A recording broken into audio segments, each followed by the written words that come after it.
So we're day one of the 2025 Inglis Classic Sale, and for episode 24 of Often Racing, we couldn't find a more delightful guest than Lizzie Jelfs. Thank you so much, Lizzie. Oh, thank you so much for having me. Yeah, it's certainly got a bit of a buzz at the moment, day one of the sales, behind us and all around this complex. There are plenty of people trying to find their next star. We saw the Inglis Millennium yesterday. Yes. And that was won by a classic purchase, 180 or 160,000, I think, 2-darn hot colt, for Chris Lees and Juzzy Bain.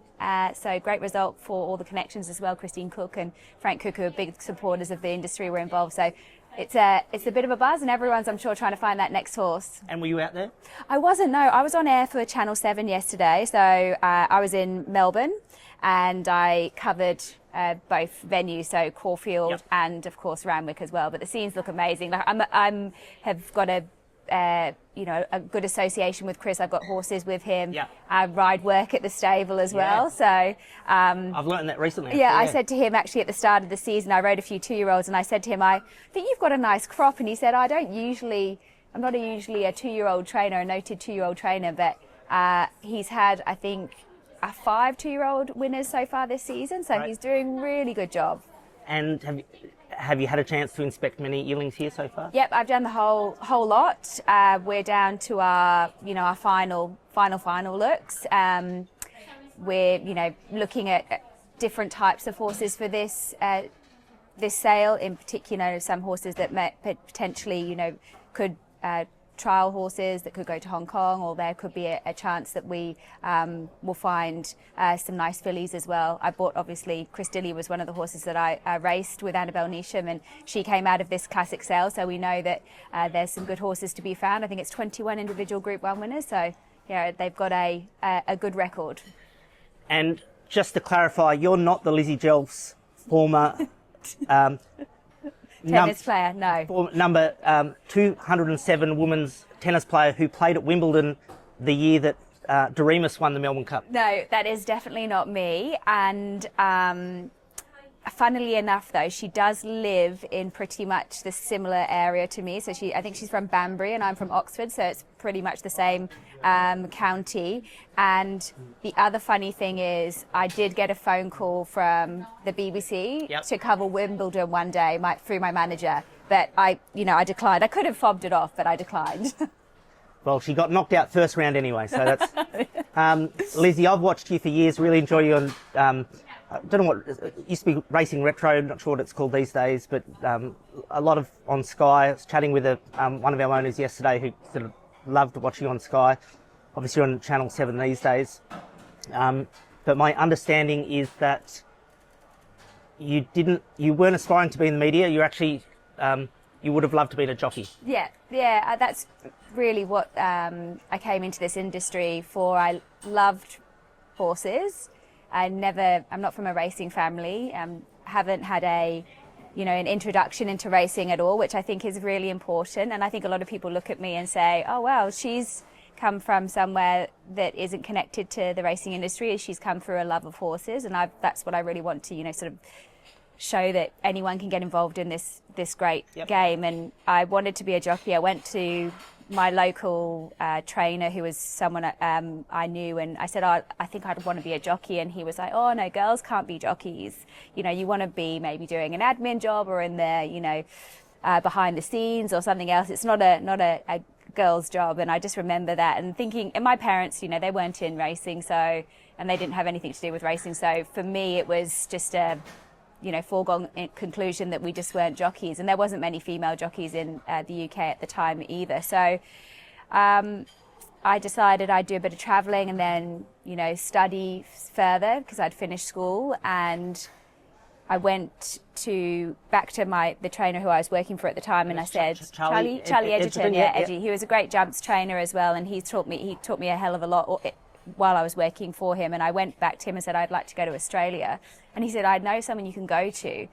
And anyway, back then I didn't sort of take much notice. Anyway, the person who they sent me to was Lindsay Park, which was David Hayes. Tony McAvoy at the time was training, and came out, started riding. I think I fell off every day for the first month because it's completely different to the UK. And once I got fit and I knew exactly, you know, how to stick on these really strong horses, I was like a duck to water and loved every moment of it, and travelled all around Australia, all around the world, ran the stable up here in Sydney for a big period of time, and have been part of some unbelievable horses' careers. You must be proud of how successful women's female jockeys are now. Yeah, I actually had this conversation with one of my bosses recently about Kathy O'Hara. She's doing some work on the Seven coverage. And I said, I'm so, you know, in awe of someone like Kathy. I remember watching her when I first came to Australia, and I saw this, you know, really pretty blonde girl riding winners in Sydney in this male-dominated industry at the time, and I thought, how brave is she? She's, you know, got out there, put herself out there. She's, you know, the public criticised, the media, the other jockeys. It would be quite daunting stepping out of your comfort zone, but for her it just looks so natural, and I think that that's a testament not only to Australia but also Australian racing. I think it's been incredibly welcoming for females, more so than other places. Like, we all still have, you know, a way to go, but I feel like Australia's been the front runner when it comes to women in racing. And how, to your knowledge, how does that sort of frontier for female jockeys and trainers compare to the UK or sort of other European countries? Well, I think there's definitely, without a doubt, more female jockeys now in Australia than there is in the UK. You can see with the apprenticeships as well, there is a lot of females as the intake, and it's naturally because a lot of them are riding ponies and doing pony club, and they're naturally light, and their bodies are more suited to being a jockey, as in their weight. Absolutely, yeah. But I just think all these different initiatives that have come in through racing and women in sport as well, that's why there's been such a big drive. I mean, I've got two young girls, and they don't know a world where women don't play, you know, football, cricket, ride horses. You know, they just don't know any different. So we're living, you know, part of our lives we're living where we've seen it change. They're the generation where everything is possible, and they can't believe, you know, some of the things that are still happening. Like, digressing a bit, but my daughter did a year 6 exhibition, and she did the gender pay gap. She did women in sport and gender pay gap. And one of the questions I asked her was, did you know about any of this? And she said, no, I had no idea. So that's a 12-year-old telling you that. So the way the world is changing and the way the racing is changing is only for the better. I mean, you know, better to have women and men all working towards the same goal, and you just got to be the right person for the job. It's not about gender for me. Great, and that's really fabulous. Getting to some of those horses that you had an association with at Lindsay Park, one of our trainers is Cody Morgan. I caught up with Cody yesterday at Randwick. He had a good association with Fields of Omar. He says he rode the last gallop before it beat Lonhro in the Cox Plate, maybe in 03, I think. Yes.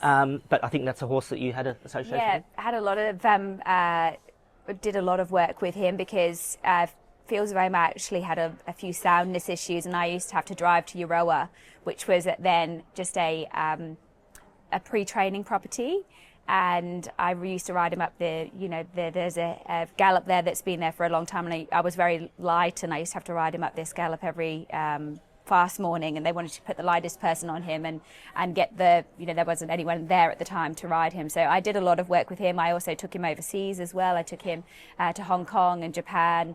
That was probably the moment when he won that Cox Plate, was when I really just fell in love with Australian racing, like the feeling that gave you, especially, and the Cox Plate is definitely my favourite race. Like, if I could win one race, that's it.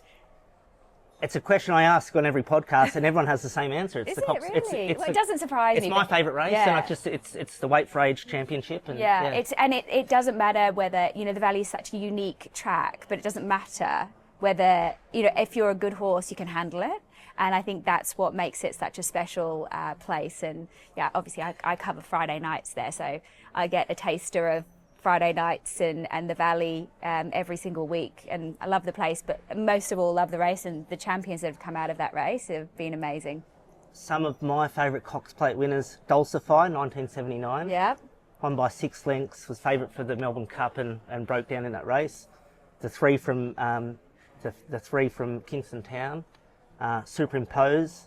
I recall when Makybe Diva fanned out almost sort of 10 wide, and we had a horse in the race, actually, a horse called Confectioner, and I remember him coming around the bend at the top, and there was like 7 horses across the track. It was like almost a photo finish, and she just swept around with such ease. Yeah, those races are unforgettable. So even some of the great jewels, even more recently when Pride of Jenny and Mr. Brightside were in the Fian, I've never seen anything like it. It was a 4-horse race. I think Attrition was in the race as well. And when Jenny just kept getting further and further and further in front, the roar from the crowd in a Group 2 event there was, yes, it's something to behold. So the place is very special. And I was cheering on Mr. Brightside yesterday, but just got tackled on the line. Yeah, he ran super though, and he will definitely improve. He was carrying a bit of condition, and another Will was really tuned up, so he was ready to go. And I think that Mr. Brightside just probably needed that run. He was still absolutely amazing. They streaked them by a big length, and Stapati ran really well, so look out for him. One other horse I wanted to touch on, because I was at that the Golden Slipper, Miss Finland. Yeah, I did a lot of work with her, pretty much. Yeah, I was part of her career for a very, very long time, especially that early 2-year-old career. I'm part of some very, very good 2-year-olds' careers. She's probably, Fields of Omar was iconic because of how much he loved the Valley, and winning 2 Cox Plates, and he ran in 5 of them and was, placed in every one of them. I think he ran 4th in 1, but I think with Miss Finland, when you really dissect her career, she won a Golden Slipper and she won an Oaks in the same calendar year, and she didn't really stay. And when you look through what she beat in an Oaks, you start to realise how good she was and what quality. And then she came back as a 4-year-old and she won Group 1s, and she also then ran in a Cox Plate as well and was, arguably unlucky. So when you look at what she achieved throughout her career, even though she was beaten, she was probably the most talented horse that I worked with. Amazing. You were working yesterday. When you're in the mounting yard, what traits are you looking for that you can report back to the punters? I look for fitness. I think it's really important to know a horse and to know how they've gone from each run. So that's incredibly important. So fitness is a big one for me, seeing if there's improvement. So taking that on board, not necessarily for that particular start. So Mr. Brightside, when I see him next time, I want to see him improve, and I'm sure he would have. Doesn't need to be improved much to be winning another Group 1 to make it 9, but I love looking at fitness. I love looking at their gait, so their walk. Not every horse has a big walk on them, but often they have you need to know that how they do walk. And I think it's also important to make sure they've got a good coat as well, especially this time of year. You want them looking pretty spot on because they shouldn't be looking backwards. And I don't have the eye that you have, but I love when you got the beautiful dapples on. Yeah, that's always a good indication, and also the way that they, their mind is on the day as well. You want to hope they're not getting too sort of buzzed up or half asleep, I suppose. And Mr. Brightside, I think he's an 8-year-old. He is, yeah. And how does that compare? Like you're inspecting yearlings here for a few days, so how do you look at a yearling different to how you're looking to a horse in the mountain? Yeah, it's actually a really good question, because I wondered that when I first started looking at yearlings, but I've looked at horses from a very young age. So I've had them from, Miss Finland she actually came a little bit later, but we're seeing them in August. So they're being broken in and we're seeing them, they're coming through the system. So I'm seeing them as very young horses. I've seen horses basically from the time they're sort of 18 months old all the way through to they're 8 years old. So when you're looking at a yearling, you're envisaging what they're going to look like in 6 months, 12 months, 18 months, 24 months. That's what you're envisaging. When you're seeing an older horse, that you also know when they're fully mature. So Mr. Brightside is obviously fully mature. He's not going to get any bigger. But when you're looking at young horses, you're looking to see what they're going to look like. When you're looking at horses in the yard, you're looking to see how they improve. So what their fitness will do through a preparation. it's not how much they're going to grow, because they're growing when they spell. So that's what the difference is when you're looking at young horses as opposed to older ones. And Sean does this funny thing, he sort of measures some length and to try and see. Do you do that? I don't do that, but that is, it is pretty accurate. A lot of people live by, you can, when you look at a horse, for me, size is not really, a defining factor whether I buy one. I mean, if their horse is small and what we call set, so their front and their back end match and they look as though they're set and they're not going to grow and they don't have, hip on them and they don't have something to grow into, then can be a problem. But I've seen a lot of small, fast horses and small, good horses. So I don't discriminate. I've seen them all different shapes and sizes. I've seen horses from, that don't have good heads on them, that, have got wonky legs, that are not, perfect conformation. I've seen them all. But the one thing that they all have, regardless of what they look like, is they can walk balanced. So if you can't walk balanced, you can't run fast. That's probably the bottom line. Congrats on your success so far with Race with Lizzie. Thank you. I was cheering on Invincible Woman up yes, there. That's right, the Magic Millions. Went for $25,000 in the Calcutta. Did she? Oh, goodness. And so Jake from Thoroughbred Sales did his dough there. Sorry, Jake. I'm not laughing. We'll get it back. But looking at some of the trainers that you partner with, Michelle Payne needs no introduction, Lloyd Kennywell and Lucy Yemens. I don't know much about Renita Beaton, but maybe that's a good place to start. Yeah. She's incredible. Yeah, a very, very good trainer. She has got she's had some really good results. She's been given horses that need maybe a bit more time or have needed some sort of extra care on them because they're unsound and they're not working in those bigger systems. And she's done a terrific job with my horses, and I would encourage people, if you're looking for a Queensland trainer, she's a really good person to have, great information. She worked in Hong Kong for a long period of time, so she rides them also all. She rides all her own work.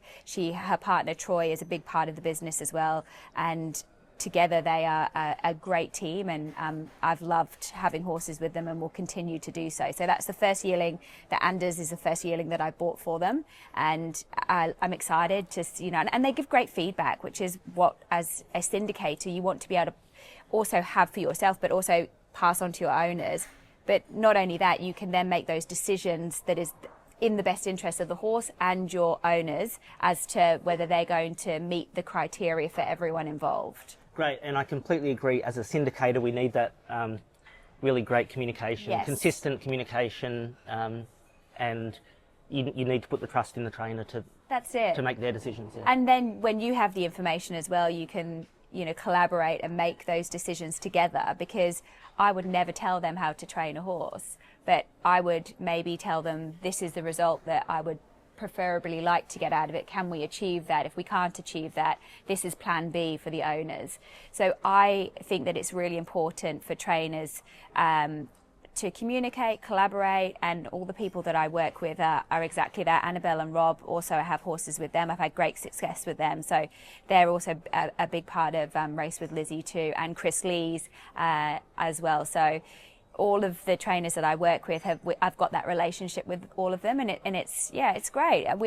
I respect that they're there to do their job, and then I'm also there to do mine to help my clients, and obviously be part of that journey. And it's been a really enjoyable one with all of them. Brilliant. And with a few days' notice before spending time with you here, do have a few questions from some of our owners.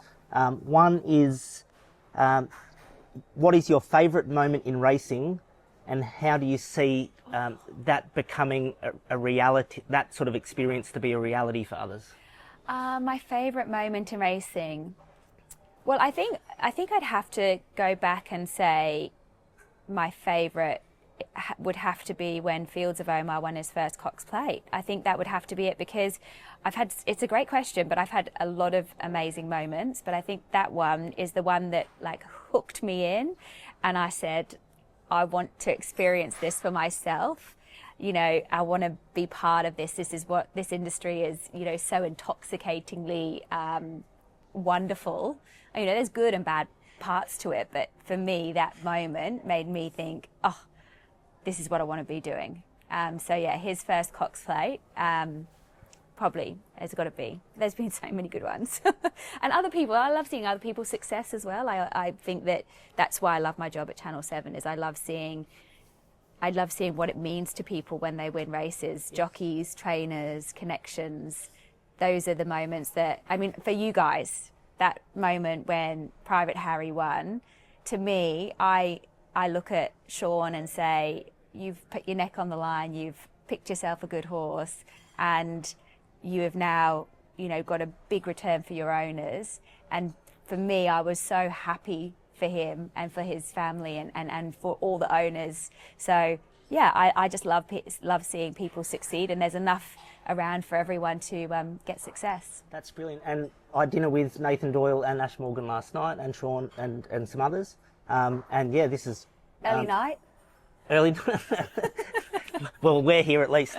But yeah, defining for our business, Yeah. Defining for Nathan as a trainer, defining for Ash Morgan as a and so, you know, that might be our Fields of Omar type moment. I think you've got more in store, hey? I think you do with him. I'm very excited for you. First up in the galaxy. Wow, so exciting. Imagine that. You're thinking about, you're already getting goosebumps, are you? Then what, an Everest? I can't say much, but at least we can dream. And I might be getting a scoop here, guys. I can tell you that we've got 2% owners and 20% owners in Private Harry, and that the night that he won the Sunlight, they all had the exact same experience. Yeah. And that's the thrill to a syndicator's Yeah. ownership group, is you can own 2% of a horse and have such a so thrill. good, very good. One more question, and then I'll let you get back to do your last looks. But in the life cycle of a racehorse, the question is essentially, in the whole life cycle of a racehorse, what's your sort of favourite moment in that? In the life Cycle. I reckon it would have to be. I love a 2-year-old. You know, when they're learning their craft and when they're trying to figure out, how to working out their personalities when they're 2 is really interesting, because I feel like they very much have like a personality right from the start. And when they're broken in, I work very closely with my breaker, Brett Davey, and he gives me lots of feedback, and I have lots of little chuckles to myself with some of the feedback that I get. You know, this one's a madam, or this one's this. And I then, you know, have gone through the process recently where I've been able to ride them and be around them in the stables. And I think that as a 2-year-old, you just learn so much about them. And yeah, that early stage of their career is can always be fun and interesting, whether you're having arguments with them or not. But yeah, probably a 2-year-old. I've worked with a lot of 2-year-olds. I mean, I worked with Lindsay Park for over a decade, and they had some of the best 2-year-olds going around. We won a Golden Slipper and many Blue Diamonds, and yeah, that's been a special part of working with young horses.